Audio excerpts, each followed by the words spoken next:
আসসালামু আলাইকুম রহমতুল্লাহি ওবরাকাতু। আম, আজকে আমরা যে বিষয়টা সম্পর্কে এখানে আলাপ আলোচনা করব সেটা হচ্ছে দল বদল, দল বাড়ি। আমাদের বাংলাদেশের মানুষ, এক শ্রেণীর মানুষ আছে যারা রাজনীতি করে। তারা সব সময় ক্ষমতার স্বাদ নিতে পছন্দ করে। ক্ষমতার মোহে তারা দিক বিদিক ছোটে। যখন কোনো রাজনৈতিক দলের পট পরিবর্তন হয়, তখন তারা এই ছুটাছুটিটা তখন গ্রহ নক্ষত্রের মতন তখন তারা ছুটাছুটি করে। আর এটাও আমাদের এই শেখ হাসিনা সরকার যাওয়ার পরে এখন যেসব দলগুলো আছে সেখানেও এভাবে গ্রহ নক্ষত্রের মতন নেতা নেত্রীরা ছুটাছুটি করছে। আমরা যখন আহ, বিগত 15 সাড়ে 15 বছর যখন আওয়ামী লীগ ক্ষমতায় ছিল, তখন মানুষ বলতো, মানুষের মুখে মুখে ছিল, গাছের পাতাটা পর্যন্ত আওয়ামী লীগ করতো।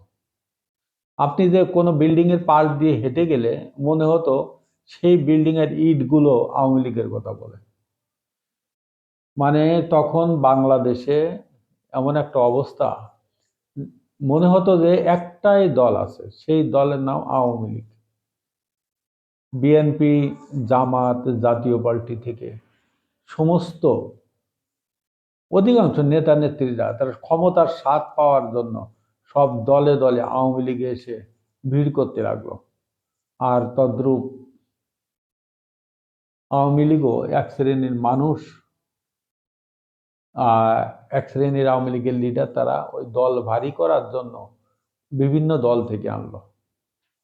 একবার তারা না হলে একটা বক্তব্য শুনেছিলাম। উনি টাঙ্গাইল গেছিলেন, টাঙ্গাইলের এক লিডার বলছে, আমাদের এখানের বিএনপি বা জামাতের কোনো কার্যক্রম নেই এবং সব আমাদের আওয়ামী লীগে যোগদান করেছে। তাহলে বোঝেন, মানে একটাই দল, সেটা হচ্ছে আওয়ামী লীগ। তদ্রূপে এখনো কিন্তু ওইভাবে ছুটাছুটি করছে, সেই গ্রহ নক্ষত্রের মতন ছুটাছুটি করছে।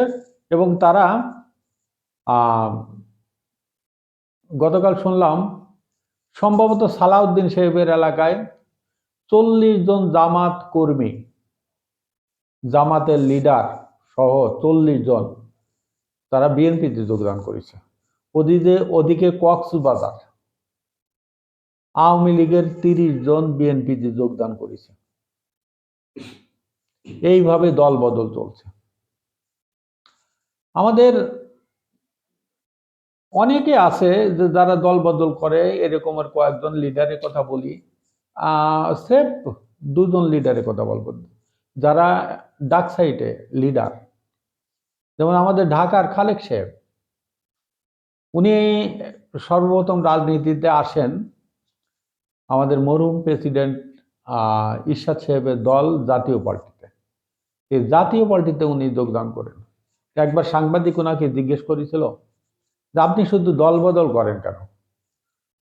খালেক সাহেব তার উত্তর দিল, আমি তো দল বদল করি না, আমি সবসময় সরকারি দলে থাকি, দল আমাকে বদল করে, আমি দল বদল করি না। আমাদের বর্তমান বাংলাদেশের এখন বহুল আলোচিত একজন ব্যক্তি আছেন, তিনি হচ্ছে গোলাম মাওলা রনি। তিনি একজন কন্টেন্ট ক্রিয়েটার এবং একজন দশা রাজনীতিবিদ, অনেক পরিচিত। উনি শুধু বাংলাদেশেই পরিচিত নয়, সারা বিশ্বেই কম বেশি অনেক বাঙালি ওনাকে চেনে, যারা বিশেষত অনলাইন জগতে আছে, রাজনৈতিক জগতে আছে। সেই রনি সাহেবও, উনি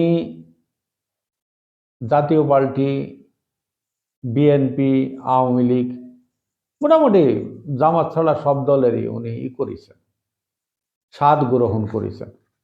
মানে সব পাতিলে ঝোল উনি খাইছেন, এই অবস্থা।